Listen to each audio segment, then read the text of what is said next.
everyone, my name is Lee Chappell Monroe and I'm from Winston-Salem, North Carolina.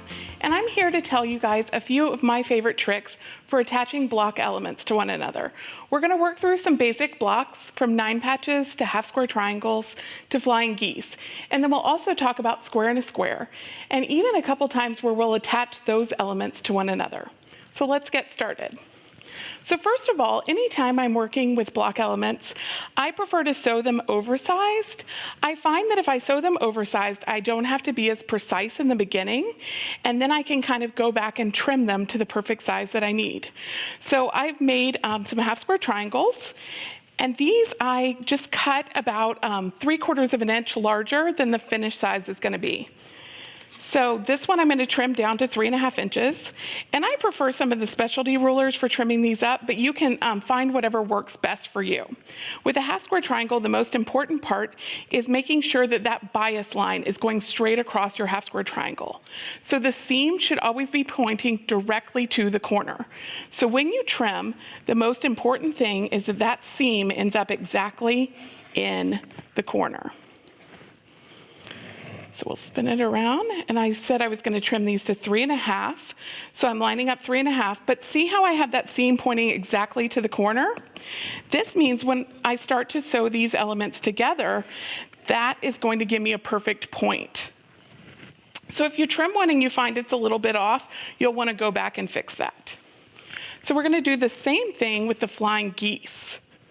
So here we have a flying goose unit. And again, I'm going to just pick your favorite specialty ruler to trim it up. And these get trimmed just a little bit. So when I cut my elements, the finished size of this block is 3 by 6. And so I added 3/4 of an inch. So my rectangle was 3 3/4 by 6 3/4. And then the square corners were 3 3/4 square. So if you sort of remember with flying geese that all you have to do is add 3/4 of an inch, that's really helpful.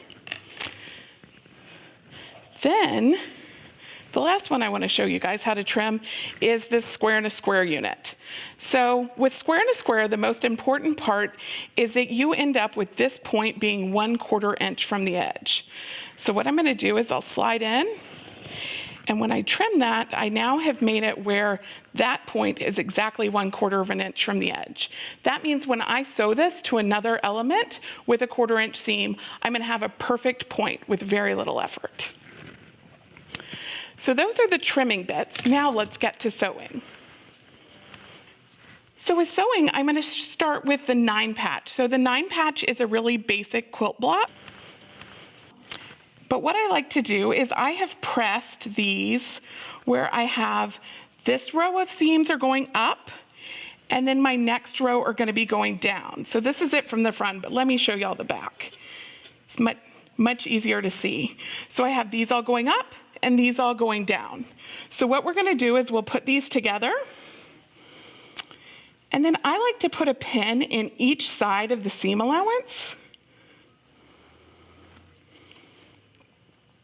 and then we'll put 2 in the other one. And I'm not a huge pinner with everything, but this is something that I always pin because it's something that I find is just so much more accurate when you do pin it. I have a 1/4 inch foot on the machine. And what I like to do when I've nested those seams is I'm going to sew right up until I'm about to stitch over the pin, and then I'm going to pull the pin out. So now my presser foot is holding down the pieces that I previously had pinned together.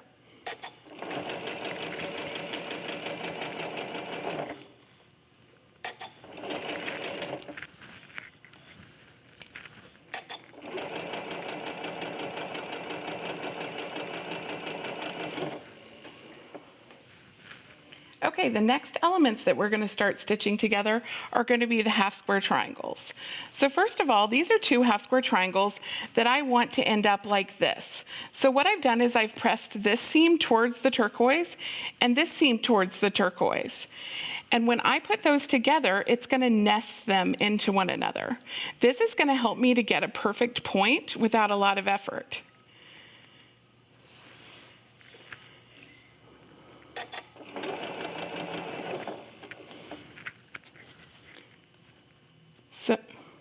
So I'm going to Just stitch a 1/4 inch seam straight along that edge.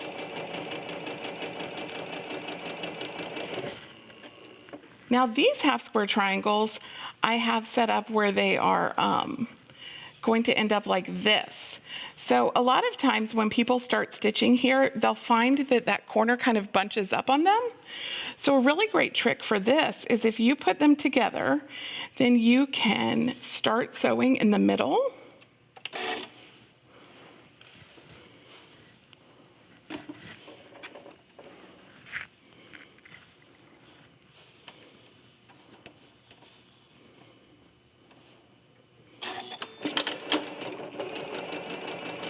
And when you start sewing in the middle, you can sew out to each edge and you'll get kind of a cleaner corner.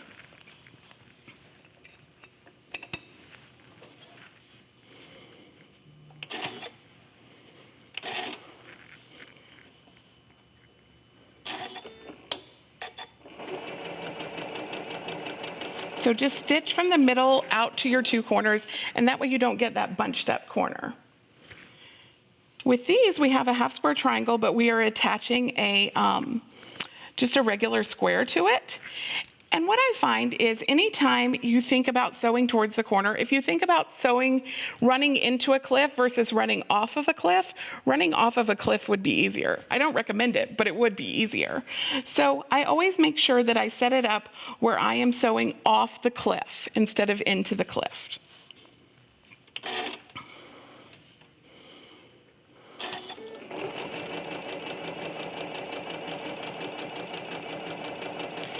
So we're going to stitch that. So that when I sewed off the cliff, just make sure you're always sewing off.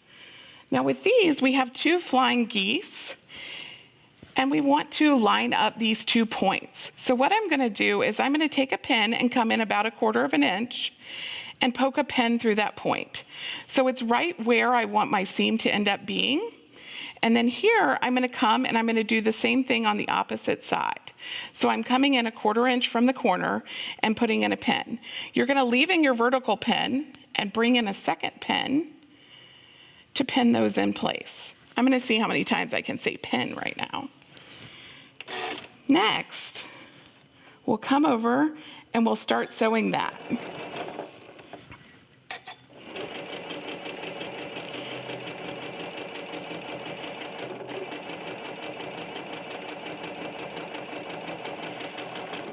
And again, I'm running right up until that corner and then stitching off. These are also flying geese units. And these I've already sewn together into 2 sets of 2. And what I've done is on the back, I've pressed them so that they will nest to one another. So one's going down and one's going up. And when I put these together, what I can do is I'm going to do the same trick where I come into the corner and point at the point. And then that one is going to point right here, and those will nest together and stitch.